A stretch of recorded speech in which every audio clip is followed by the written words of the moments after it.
오늘은 시편 26편 말씀을 묵상하게 되는데, 오늘 새벽에뿐만 아니라 오늘 하루 종일 이 말씀을 붙들고 또 묵상하고 기도하는 그런 은혜가 있으면 좋겠습니다. 그냥 한번 듣고 지나가는 말씀이 아니라 다시 한번 읽고 묵상하고 되새김질하는 것처럼 다시 말씀 묵상하는 그 말씀으로 26편이 우리에게 와지기를 소망합니다. 26편의 표제를 보니까 다윗의 시다 이렇게 표현해 주고 있고요. 또 앞에 부분에 보시면 어제도 그랬지만 특별한 배경이 기록되어져 있지 않습니다. 특별히 배경이 기록되어 것도 있지만 배경이 기록되어지지 않은 표제들이 굉장히 많이 있습니다. 그냥 다윗의 시 이렇게 딱 표현해 주고 있는데요.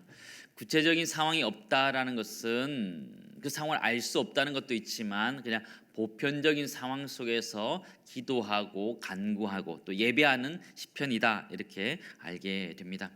크게 이 시편을 세 부분으로 나눌 수 있다라고 보여집니다. 먼저 1절에서 3절을 보면 재판을 요청하는 거예요. 재판을 하나님께서 심판해 달라고, 재판해 달라고. 근데 이 재판이란 것이 악인들을 어떻게 해달라는 것이 아니고 자신의 의로움, 자신의 완전함들을 좀 하나님 재판해 달라고 요청하는 것이고요. 4절에서 10절까지는 자기가 죄인들과 다르다, 내가 죄인들을 피하고 있다, 이런 얘기들을 하고 있고요.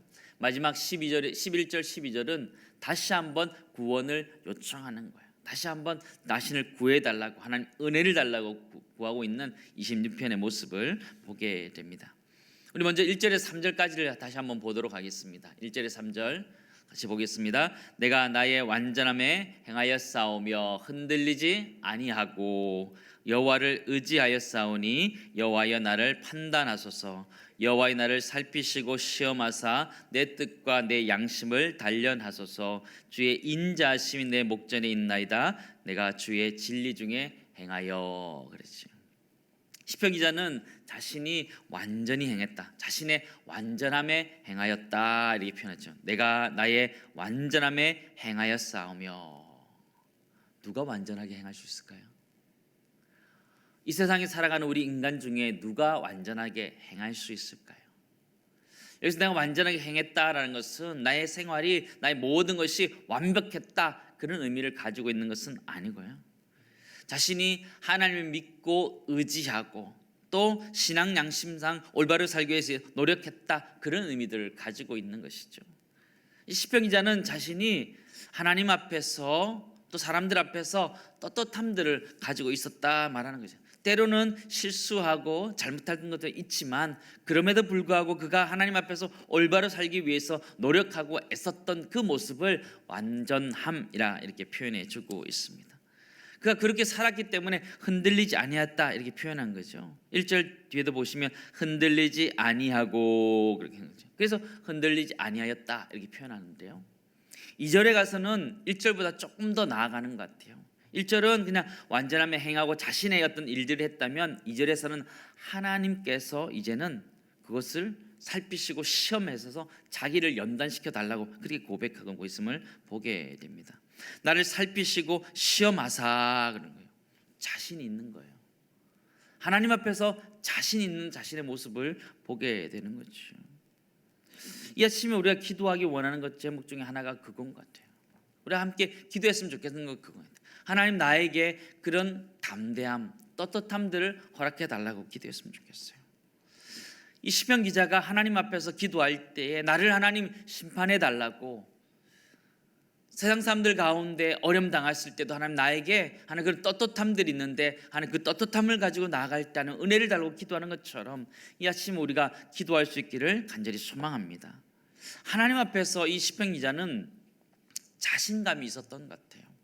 하나님의 심판 앞에 섰을 때에, 하나님 앞에 섰을 때 그 떳떳함들이 있는데 우리 인생을 살아가면서 그렇게 하나님께서 우리를 심판하실 때에도 그 앞에서 떳떳할 수 있는 담대함들 달라고 기도하는 이 아침 되기를 간절히 소망합니다. 결국 이 과정을 통해서 시편 기자는 단련해 달라고, 2절에 보시면 판단해 달라고 이야기하면서 2절 끝에 보면 내 뜻과 내 양심을 단련하소서, 단련해 달라고. 결국은 이 과정들을 통해서 자신이 하나님 앞에서 연단되어져서 나가고자 하는 그런 마음을 우리가 보게 됩니다.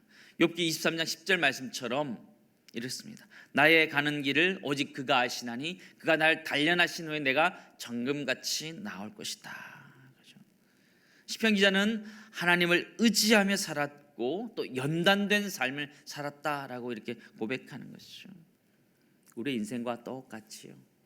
우리 인생 살아가면서 하나님을 의지하면서 살고 또 인생 여러 가지 과정들을 통해서 연단되어져 가면서 살지요. 그래서 성화다 이렇게 표현할 수 있는 거죠. 하나님을 의지하면서 또 매 순간순간 사람 막대기와 인생 채찍으로 우리를 연단시켜서 가시는 그 하나님의 모습을 보게 되는 거죠. 그렇게 우리가 온전하게 나오게 되는 건데요. 첫 번째 우리 기도하기 원하는 것은요, 단련하신 후에는 우리가 정금같이 나오는 온전함을 갖게 해달라고 기도하는 이 아침 되기를 간절히 소망합니다. 하나님 앞에서 좀 떳떳하게, 세상 사람들 앞에서 좀 떳떳하게 살게 해달라고 기도하는 이 아침. 하나님 앞에 섰을 때에 떳떳하게 담대하게 살아갈 수 있는 그런 모습을 허락해 달라고 기도하는 이 아침 되기를 간절히 소망합니다. 그게 쉽지는 않을 것 같아요, 그죠? 내가 하나님 앞에서 떳떳하다. 쉽지는 않지만 내 삶이 항상 하나님 앞에서 코람데오 신앙으로 살아가겠다라는 마음으로 살아간다면 살아갈 수 있을 것 같아요. 때로는 부족한 모습이 있지만 그 부족한 모습은 하나님께서 연단시켜서 단련시켜서 가신다면 우리 마음속에 그런 담대함들을 가지고 온전함들을 가지고 살아갈 수 있을 텐데 그 온전함이 우리 가운데 있기를 간절히 소망합니다. 4절에서 6절은 이 시편 기자는 악인들과는 좀 다르다 이렇게 얘기하는 거죠. 제가 볼 때는 차별성을 둔다 이렇게 표현해 줄 수 있는데요. 우리 4절 5절 우리 함께 읽도록 하겠습니다. 함께 읽겠습니다. 허망한 사람과 같이 앉지 아니하고 간사한 자와 동행하지도 아니하리이다. 내가 행악자의 집회를 미워하오니 악한 자와 같이 앉지 아니하다. 시편 기자는 다르다 이 얘기하는 거예요. 악인들과 죄인들과 다르다 이렇게 얘기하는 거예요. 시편의 어떤 구절이 막 떠오르지 않으세요? 시편 1편 1절 말씀 보시면 복 있는 사람은 악인들의 꾀를 따르지 아니하며 죄인들의 길에 서지 아니하며 오만한 자들의 자리에 앉지 아니하고 이 말씀이 떠오르는 것 같아요. 시편 기자는 지금 악인들과 다르다라고 얘기하는 거죠. 하나님 나를 심판해 달라고 요청하면서 그가 이야기하는 것이 무엇이냐면 나는 하나님 그들과 다릅니다. 그래 다르게 살았습니다. 이렇게 얘기하는 것이죠. 대조를 이루고 있는데요. 1절과 3절에서는 경건하게 거룩하게 살려고 노력했다 이렇게 이야기하고 있다면 4절에서 10절까지는 악은 어떠한 형태라도 기꺼이 가까이 하지 않겠다 이렇게 얘기하는 거예요. 긍정적인 면에서 하나님의 뜻을 쫓아서 살겠다라고 다짐하는 것도 있지만 부정적인 면에서는 내가 그 죄악들을 멀리하겠다라고 이야기하고 있는 그 모습을 보여주고 있는데요. 이게 경건한 삶인 것 같아요. 경건한 삶이라는 것은 하나님만을 추구해가는 삶뿐만 아니라 악을 멀리하는 것이 경건한 삶이라는 것을 우리에게 이야기해 주는데 오늘 우리의 삶을 그렇게 살아갔으면 좋겠어요. 우리 인생을 그렇게 살아갔으면 좋겠어요. 하나님 말씀을 읽으면서 쫓아가는 긍정적인 신앙적인 모습이 있으면 있고 그 다음에 우리가 악을 멀리하고 죄악을 멀리하는 경건함도 우리 가운데 있어서 그 온전함들을 이루어갈 수 있는 은혜가 우리 모두에 있기를 간절히 소망합니다. 6절 말씀 보시면 여호와여 내가 무죄함으로 손을 씻고 주의 제단에 두루 다닌다 그래요. 무죄하다. 자기는 이미 무죄를 선고한 것 같아요. 그만큼 자신의 특별히 거리낄 것이 없다. 하나님 앞에서 잘 살려고 노력했다라는 자신의 떳떳함들을 표현하는 것이죠. 무죄함으로 손을 씻고 예전에 제사장들이 성전에 들어갈 때 물두멍에서 손을 이렇게 씻습니다. 이제는 넘어오면서 모든 사람들이 손을 씻는다 그렇게 이야기하는데요. 손을 씻는다라는 것은 그의 마음을 깨끗하게 한다는 의미들을 가지고 있는데요. 그렇게 깨끗한 사람이 성전에 들어올 수 있는 것이죠. 성전에 들어올 수 있는 것이죠. 시편 기자는 지금 성전에 들어가서 다른 사람들에게 하나님 어떻게 자신에게 역사했는지 이야기할 수 있을 만큼 그는 깨끗하다라는 것들을 이야기하고 있는 것이죠. 우리가 하나님 앞에 나올 때도 마찬가지인 것 같아요. 우리가 주일 예배가 되면 우리가 하나님 앞에 나왔을 때에 한 주간 삶을 돌아보면서 기도하고 회개하는 시간들을 가졌으면 좋겠어요. 내가 죄가 없기 때문에 하나님 앞에 나오는 것이 아니라 죄가 있지만 하나님 앞에 나와서 내 손을 씻는 것처럼 내 마음을 씻고 나의 죄들을 용서해달라고 기도하면서 하나님 앞에 나와서 기도하는 우리 모두 되기를 간절히 소망합니다. 구약 시대에는 하나님을 내가 사랑합니다 이런 표현들을 잘 안 했다라고 앤더슨이라는 신학자가 이렇게 얘기하는데, 그래서 8절 말씀 보시기 바랍니다. 8절 말씀 보시면 여호와여 내가 주께서 계신 집과 주의 영광이 머무는 것을 사랑하오니 이렇게 표현하고 있어요. 약간 이렇게 선회해서 이야기하는 거예요. 하나님 내가 주님을 사랑합니다 이렇게 고백할 수 있는데 그렇게 하지 않고요. 주께서 머무시는 것, 주의 영광이 머무는 것을 사랑합니다라고 이렇게 표현하고 있다라고 이야기하는 것이죠. 우리 가운데 하나님의 성전을 사모할 수 있기를 간절히 소망합니다. 그것이 하나님이 계신 곳이고 하나님 사랑하는 공동체가 있는 곳이기 때문에 사모한다라고 얘기하는 것이죠.